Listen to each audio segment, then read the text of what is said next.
సత్తుపల్లిలో ఆశా స్వచ్ఛంద సేవా సంస్థ ఆధ్వర్యంలో జేవీఆర్ డిగ్రీ కళాశాలలో 77వ వన మహోత్సవం ఘనంగా నిర్వహించారు. ఈ కార్యక్రమానికి జిల్లా కలెక్టర్ దివాకర్, ఎమ్మెల్యే డాక్టర్ మట్టా రాగమయ్య దయానంద్ దంపతులు ముఖ్య అతిథులుగా హాజరై మొక్కలు నాటారు. జేవీఆర్ డిగ్రీ కళాశాల నుండి పాత సెంటర్ వరకు 6000 మంది విద్యార్థులచే భారీ ర్యాలీ నిర్వహించారు. ఈ సందర్భంగా విద్యార్థులకు పర్యావరణ పరిరక్షణతో పాటు జీవిత లక్ష్యాలు, తల్లిదండ్రులు, ఉపాధ్యాయుల విలువలపై ఎమ్మెల్యే రాగమయ్య వివరించారు. 77వ వన మహోత్సవం జరుపుకుంటున్నాం. మిమ్మల్ని ఎందుకు పిలిచాం? దీనికి మేమే నాటుకోవచ్చు కదా. మిమ్మల్ని ఎందుకు పిలిచాం ఆలోచించారా? ఎందుకు అంటే ఏది స్టార్ట్ అయినా చిన్న పిల్లల నుంచి స్టార్ట్ అవుతే మనకది మనసులో బలంగా నాటుకుంటది. అలా చెట్లను పరిరక్షించుకోవాలి, ప్రకృతిని కాపాడుకోవాలి, మనం హెల్దీగా ఉండాలి అనేది ఈరోజు మనం చిన్న పిల్లలు ఉన్నప్పుడు తెలుసుకుంటేనే పెద్దగా అయ్యేటప్పటికి మనం దాన్ని చేయగలం, ఆచరించగలం. కనుక కోఆపరేషన్ లేదు ఇక్కడ కింద స్థాయి ఆఫీసర్స్ దగ్గర నుంచి లేదు. కనుక మీరు దయచేసి ఇది కరెక్ట్ చేసి కొంచెం వాళ్ళకి చెప్పండి.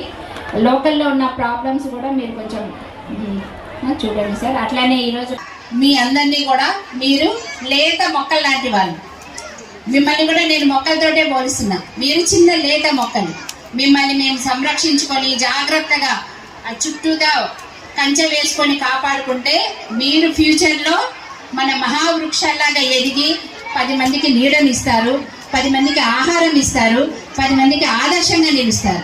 అందుకోసం ఈరోజు మీ అందరినీ ఒక చోట గ్యాదర్ చేసి ఈ ప్రోగ్రామ్ చేసుకోవడం జరిగింది. ఈ రోజు నుంచి మీరు చెట్టు ప్రాముఖ్యత తెలుసుకొని, ఇంపార్టెన్స్ తెలుసుకొని ఆచరిస్తారా? Thank you. అందరికీ నా తరఫున మీ అందరికీ కూడా శుభాకాంక్షలు, అభినందనలు తెలియజేస్తున్నాను. జిల్లాని పాలించే కలెక్టర్ గారు వచ్చారు, మనకు డిఎఫ్ఓ గారు వచ్చారు, పెద్ద పెద్ద లీడర్స్ వచ్చారు, కాంగ్రెస్ జిల్లా అధ్యక్షులు వచ్చారు, చైర్మన్లు వచ్చారు, వైస్ చైర్మన్లు వచ్చారు. ఇలా ప్రతి ఒక్కరూ కూడా వీళ్ళు ఇంత స్టేజ్కి రావడానికి ఎంత కష్టపడి ఉంటారు, ఎంత శ్రమించి ఈ స్టేజ్కి వచ్చారు ఆలోచించండి. అంటే చిన్నతనం నుంచి మనం ఒక లక్ష్యం పెట్టుకొని, ఒక గోల్ పెట్టుకొని దాని ప్రకారం కష్టపడి చదివి, కష్టపడి పని చేస్తేనే ఈ సక్సెస్ అనేది వస్తుంది. ఈరోజు ఈ స్టేజ్ మీదకి రావాలి అంటే ఎంత కష్టపడాలి అనేది మనం నేర్చుకోవాలి. అందుకోసం వారందరూ కూడా మీకు ఇన్స్పిరేషన్ గా ఉండాలన్నట్టు, వారి సందేశం మీకు అందాలన్నట్టు ఈరోజు వాళ్ళని తీసుకొచ్చాం. చూస్తున్నా చాలా నెగ్లెక్ట్ చేస్తున్నారు, తల్లిదండ్రులను కసురుకుంటున్నారు, వాళ్ళకి ఇవ్వాల్సినంత రెస్పెక్ట్ ఇవ్వట్లేదు. ఎందుకు? ఇలాంటివన్నీ కూడా మారాలి. తల్లిదండ్రులే మనకు కనిపించే ప్రత్యక్ష దైవాలు. మరి దేవుళ్ళు మనకు కనిపించారు కదా, మనకు కనిపించే దేవుళ్ళు ఎవరు? మన తల్లిదండ్రులు. వాళ్ళు మన బాగు కోసమే వాళ్ళు నిరంతరం కష్టపడతారు. కనుక అలాంటి తల్లిదండ్రులను మనం నిత్యం గౌరవిస్తూ, వాళ్ళు చెప్పిన మాటని మనం పాటిస్తూ మన భవిష్యత్తును ఉన్నతంగా తీర్చిదిద్దుకోవాలి. ఇంకా రెండో విషయం, మనం స్కూల్కి వెళ్తాం, తల్లిదండ్రుల బాధ్యతను ఎవరు తీసుకుంటున్నారు?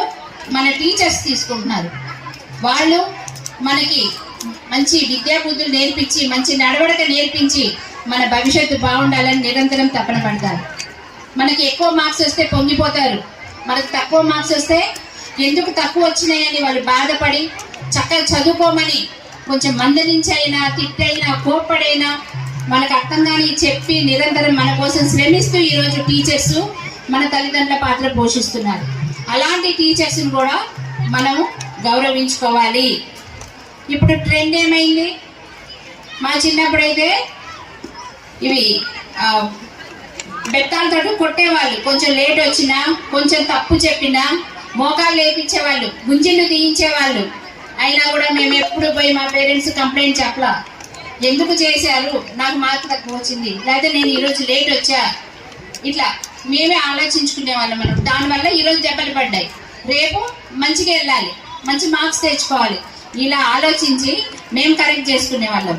ఒకవేళ ఇంటికి పోయి చెప్తే మా పేరెంట్స్ ఇంకో 2 దెబ్బలు వేసేవాళ్ళు, నువ్వేం చేసినావు అందుకే మీ టీచర్ కొట్టారని. కానీ ఈరోజు ఎట్లుంది? మరి టీచర్ ఒక మాట అనే పనిలా, వచ్చిన దెబ్బ వేసే పనిలా, సరదాగా కూడా వెంటనే ఇంటికి వెళ్తారు, పేరెంట్స్ చెప్తారు. పేరెంట్స్ కూడా మారాల, చాలా మారాల.